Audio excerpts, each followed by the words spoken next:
ബിപിക്ക് മരുന്ന് കഴിക്കുന്ന ഒരാള് എല്ലാവർക്കും അറിയാവുന്ന ഞാൻ പറയേണ്ട കാര്യമില്ല. എല്ലാവർക്കും അറിയാം വൺസ് മരുന്ന് തുടങ്ങിയാൽ പിന്നെ അത് ജീവിതകാലം മുഴുവൻ എടുക്കണം. അത് കൃത്യസമയത്ത് കഴിക്കണം. അല്ലെങ്കിൽ അവർക്ക് സ്ട്രോക്കും ഹാർട്ട് അറ്റാക്കും വരാനുള്ള സാധ്യതയുണ്ട്. കാരണം പെട്ടെന്ന് ഒരു സമയത്ത് ഷൂട്ടപ്പ് ചെയ്ത് ബിപി ഷൂട്ടപ്പ് ചെയ്യുമ്പോൾ ബിപി കൂടുമ്പോൾ അതിൻ്റെ അർത്ഥം നമ്മുടെ ഹാർട്ടിൻ്റെ ഹാർട്ട് കൂടുതൽ സ്ട്രോങ് ആയിട്ട് വർക്ക് ചെയ്യണം. അതുകൊണ്ടാണ് ഹാർട്ടിന് അറ്റാക്ക് വരുന്നത്.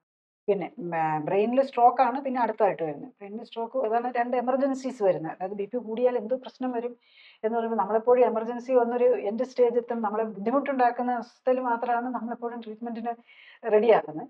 അതുവരെ നമ്മൾ ഉഴപ്പി നടക്കും. അപ്പം അതിൽ ഏറ്റവും പ്രധാനം സ്ട്രോക്ക് വരിക എന്നുള്ളതാണ്. രണ്ടാമത്തത് ഹാർട്ട് അറ്റാക്ക്. ഇത് രണ്ടും പ്രഷർ കൂടുമ്പോൾ സംഭവിക്കാവുന്ന ഇതാണ്.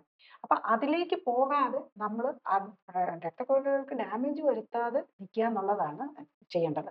അപ്പം രക്തക്കുഴലുകൾക്ക് ഡാമേജ് വരാതിരിക്കാൻ പ്രഷർ കുറച്ച് നമ്മൾ ക്രോണിക് ആയിട്ട് പ്രഷർ കുറച്ച് നിൽക്കുന്നതിൽ എന്നതുകൊണ്ട് രക്തക്കുഴലുകളുടെ ഡാമേജിനെ ഒന്നും തടയാൻ പറ്റില്ല. അതുപോലെ ഓർഗൻ ഡാമേജിനെ തടയാൻ പറ്റില്ല. അതുകൊണ്ടാണല്ലോ നമ്മൾ ഈ കൃത്യമായിട്ട് മരുന്ന് കഴിക്കുന്നവർക്കും കണ്ണിന് റെറ്റിനോപ്പതി വന്ന് കാഴ്ച പോകുന്നതും അതുപോലെ കൃത്യമായിട്ട് മരുന്ന് കഴിക്കുന്നുണ്ടെങ്കിലും കാലിൽ ലേക്കുള്ള രക്തയോട്ടം കുറഞ്ഞ് വ്രണങ്ങൾ വരുന്നതും അതുപോലെ കിഡ്നിക്ക് ഡാമേജ് വരുന്നതും ഹാർട്ട് അറ്റാക്ക് വരുന്നതും സ്ട്രോക്ക് വരുന്നതും ഒക്കെ ഇതൊക്കെ മരുന്നൊക്കെ കഴിച്ചുകൊണ്ടിരിക്കുന്നവർക്കും ഇതൊക്കെ തന്നെ വരുന്നുണ്ട്. അതിന് നമ്മൾ മനസ്സിലാക്കേണ്ടത് നമ്മൾ മരുന്ന് കഴിക്കുന്നത് കൊണ്ട് എമർജൻസി സിറ്റുവേഷനിൽ നമ്മൾ മരുന്ന് കഴിക്കണം. ഇപ്പൊ പെട്ടെന്ന് ഒരാൾക്ക് പ്രഷർ കൂടിയെന്ന് കണ്ടു കഴിഞ്ഞ് കഴിഞ്ഞാൽ ഇമ്മീഡിയറ്റ്ലി നമുക്ക് ബ്രെയിനിനെയും ഹാർട്ടിനെയും പ്രൊട്ടക്ട് ചെയ്യാനായിട്ട് മരുന്ന് കൊടുത്തത് കൺട്രോൾ ചെയ്യണം. അത് കഴിഞ്ഞ് കഴിഞ്ഞ് നമ്മൾ ലൈഫ് സ്റ്റൈൽ കറക്ഷനിലേക്ക് പോകണം. അവിടെയാണ് അതിൻ്റെ ശരിയായ സൊല്യൂഷൻ ഇരിക്കുന്ന ലൈഫ് സ്റ്റൈൽ കറക്ഷനാണ്. അതിപ്പം ഒരു ഫുഡ് അഡ്വൈസ് വന്നു പറഞ്ഞു സോഡിയം കുറച്ചെന്ന് പറഞ്ഞതുകൊണ്ടോ അല്ലെങ്കിൽ അതൊക്കെ നമുക്ക് സോഡിയം ശരിക്കും പറഞ്ഞ ഡാഷ് ഡയറ്റ് എന്നും പറഞ്ഞുണ്ട്. അത് നമുക്ക് dietary approach to prevent hypertension എന്നുള്ളതാണ്. അതാണ് നമ്മൾ പ്രിവെൻഷൻ ആണെങ്കിലും ട്രീറ്റ്മെന്റിനാണെങ്കിലും ഡാഷ് ഡയറ്റ് ആണ് പറയുന്നത്. പക്ഷെ ഒരു ഡാഷ് ഡയറ്റ് ഒക്കെ നമ്മൾ പറഞ്ഞു തന്നു കഴിഞ്ഞാൽ അത് പ്രായോഗികമാക്കാൻ പലർക്കും പറ്റുന്നില്ല. അപ്പൊ ആ പ്രായോഗികമാകാൻ പറ്റാത്തവരാണ് ഈ മരുന്നുകളിലേക്ക് പോകേണ്ടത്.